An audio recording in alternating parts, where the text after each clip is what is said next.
Welcome to this episode of Cybersecurity Connection, where we bring you, the viewer, a new nightly cybersecurity recruiter with at least one junior role and other cyber IT related roles. Tonight, we will discuss keys to landing the interview, creating a tailored cybersecurity resume, and open cyber IT positions to apply for. If you look under the video, there are links to various content we will discuss during this live discussion, including my guest's contact info and the job board. My tonight's guest is Jackson Locklear. Over to you. Hey, Justin. Hey, Jackson. Sorry. Can you hear me? Yep. You're alive. All right, perfect. Hey, Justin. Yeah, thanks for hosting us on here. My name's Jackson Locklear. I'm one of the IT recruiters at The Goal here in Atlanta, Georgia. So, The Goal is a company. We've been around for a little better than a decade. Got started up in Reston, Virginia. Really got our namesake by helping out in some federal contracts on the cybersecurity side. And from out of there, we've been able to expand into all parts of the SDLC and into different marketplaces as well. I support the local Atlanta market. And, we support some of our large federal clients here, mainly being the CDC, Center for Disease Control, and a number of commercial clients also. That's kind of it in a short and sweet nutshell. All right, and so let's jump right into it. So the very first thing I wanted to touch base on is what are some keys that you've seen to actually landing an interview? So you've made your resume look perfect, you're connecting with the right people. What's that kind of key element or a couple elements that have really pushed that candidate over to where they can actually get to that hiring manager and actually get in front of people? Sure. That's a great question. As far as actually getting to the interview, a lot of it deals with the relationship that you might have with, your point of contact with the company, recruiter, if it's an HR portal or what have you. But really taking some time and getting to know that recruiter, building the relationship, and being upfront and honest, very transparent with your experience. A lot of times candidates, and it's human nature in general, we want to, if we want something bad enough, we kind of oversell ourselves and also, we're learned people. We've learned these things on the go, these jobs. And so getting into a new role and learning something new, we feel pretty confident about. I find that it's better to kind of be transparent with where you might be a little lacking and to really rely on the experience of what you've done. And if you're missing a part of the job or the job description, a technical piece per chance, there's still a real strong possibility of getting in front of the interview. I always say that we can teach technical, but we need to know that going into it. What we can't teach is energy level. So, when we talk about getting to the interview, being excited about the job, just having a very high level of energy, a very high level of interest, having some passion about what you're doing, a passion about the opportunity that's ahead of you, and really letting that kind of shine through.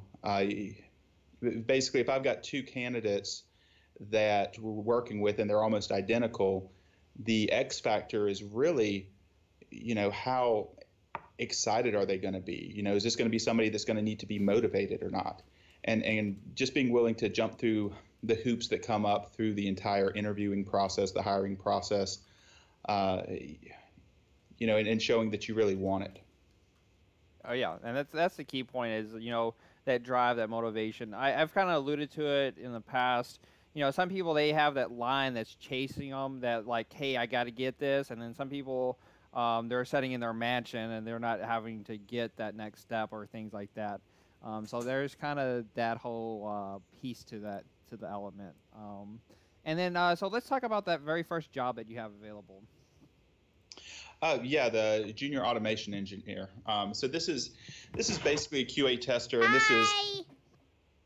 Hi. All right. Yeah, you're good. Babe. Okay. So this is a junior QA tester, and this is going to be a repeating skill set for us right now. there's some major projects that are going on with a number of our clients right now, CDC and a few others, that they're going through some automation projects. And, this is a great opportunity for someone who's starting off their career and wants to get involved in some of the testing and eventually moving into, a true SDET, software developing engineer and test. And kind of grow into those opportunities. This junior QA tester, ideally what we're looking for is somebody who has done, some manual testing, but also automated testing as well. And kind of the key technologies that we're looking for are anyone with Selenium, WebDriver, and then the languages being C# and Java. And those are for two separate clients that we have. But this is something that we're going to be seeing multiple positions open up in the Atlanta market through the rest of 2018, to be totally honest. So that's a key element there is, it's not just, hey, there's just one listing, there's possibly additional jobs behind that one job. So even though it's one title and one position that appears, that doesn't mean that that's only one role that given company always has. So some companies, they might have 5, 10, 20, X amount of roles that actually fills into. So that's a good point there. Definitely, and that's really the business model that we try to stay after as well. We kind of want to understand how to build out these teams and help grow some of these projects in the proper way. All right, awesome. All right, let's go to that next job we were talking about, that information assurance security one. Yes. So this position, once again, we've got multiple positions with this. We focus here on the secret clearance because we're actually a top secret cleared facility. So it allows us some business partnering opportunities that perhaps some other companies aren't able to support. But essentially what we're looking for in the IA roles are we've got one position that's really, really hot right now that we're looking for somebody with Fortify experience to come in and help build out an entire application framework. And then past that, we've got a number of risk assessment and risk management roles where we're looking for people who have NIST experience in FISMA, perhaps, have worked with either Nessus or AppScan. But once again, this kind of goes to our bread and butter, which is the cybersecurity roles. So these information assurance roles are in Atlanta. We also have these up in the Reston, Virginia market and down in our Florida market and Raleigh market as well. Once again, kind of a repeatable skill set, kind of what we're known for in the marketplace. And because of the success that we've had in the past, it continues to open up doors and opportunities for our consultants to get in and help grow with our clients. Awesome. All right, let's go to that third job we were discussing earlier. So this is that senior SOC analyst threat detection one. Yes. So this role is actually going to be in New York City. We support multiple markets, but this one would be up in New York City, and we're really looking for somebody here who has a number of years experience, level 3 SOC analyst. And really the big piece here that we're running into is just trying to find somebody with some really solid scripting experience. This position is actually a direct position or direct hire position. So it would be direct with one of our clients, which is one of the major integrators out there. Okay. And then so this last one we were going to discuss is that incident response analyst. Yes, and so this one, kind of once again plays into what we're known for in our cyber roles. This incident response is going to be working in a SOC environment as well, and really doing a lot of development of some of the SOPs of phishing attacks, and kind of playing hand in hand with the IA role as well. Awesome. So one of my viewers did ask this question. So he said that a lot of them do seem like they're that through at least you, or at least for these 4 that we looked at, that they require like a degree or something like that. But then I saw that it said or equivalent work experience. So how often do you kind of see that person that doesn't have a degree, but they might have a certification and those years in that field get in front of that hiring manager? Sure. That's a great question as well. A lot of times it depends on the client. In some cases, our clients have requirements based upon how many degrees they need for, whatever sort of assessment that they might be moving forward with. Really, the approach that we take, or the approach that I've always tried to take, is if you can do the job and you have some solid references, some solid work experience, and you're the person that can do the job.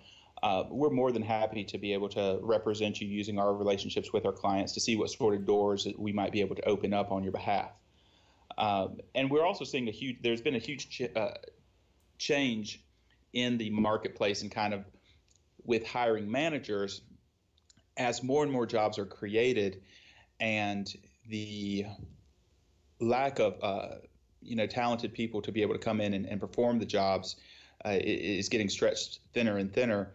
Some of the requirements when it comes to education are, that's not the main thing. I can't say that 100% of the time, but we're finding that hiring managers are kind of getting their business to a place where, hey, they really just need somebody that can come in and do the work.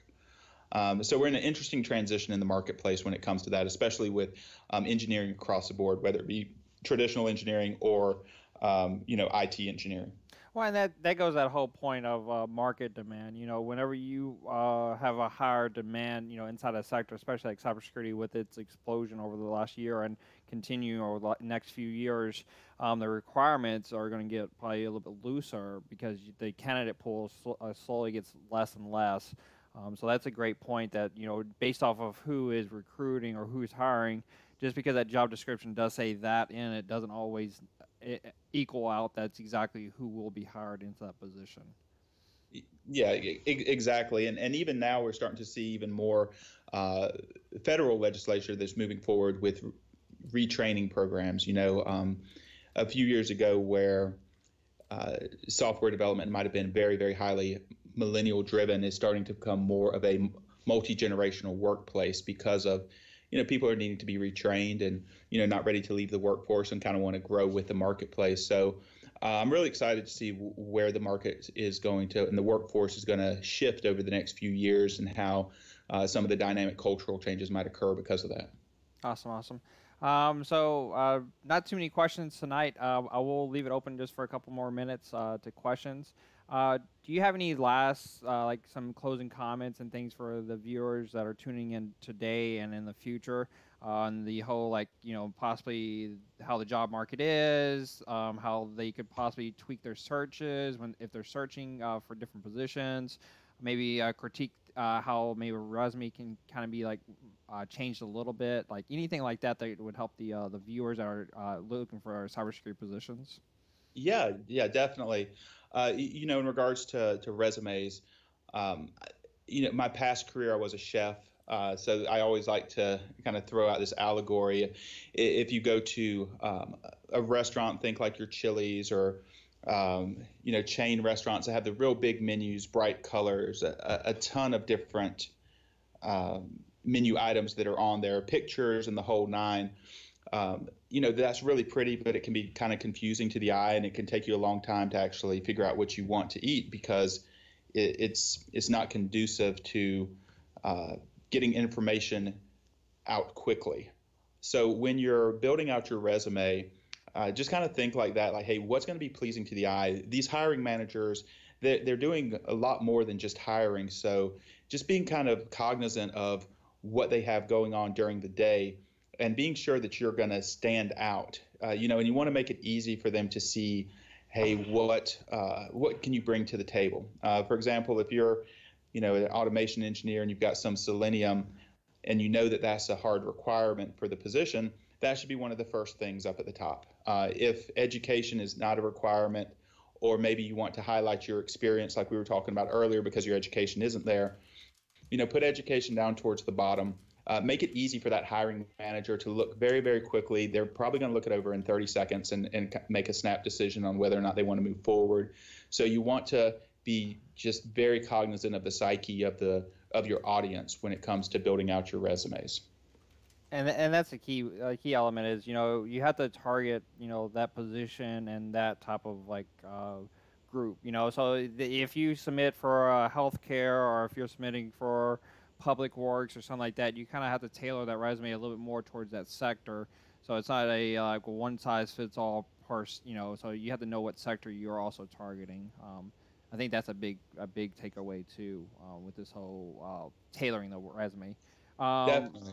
um, And also, yep, and go. if I can just kind of add on to that too, when you're working with a recruiter, it's really important to just stay engaged with them during the whole process, because there could be a number of positions that are coming open, projects that are opening up. Right now from here till the end of the year, uh, anything that's going to be going on with CRM development, anything with information assurance, anything in the cyber fields.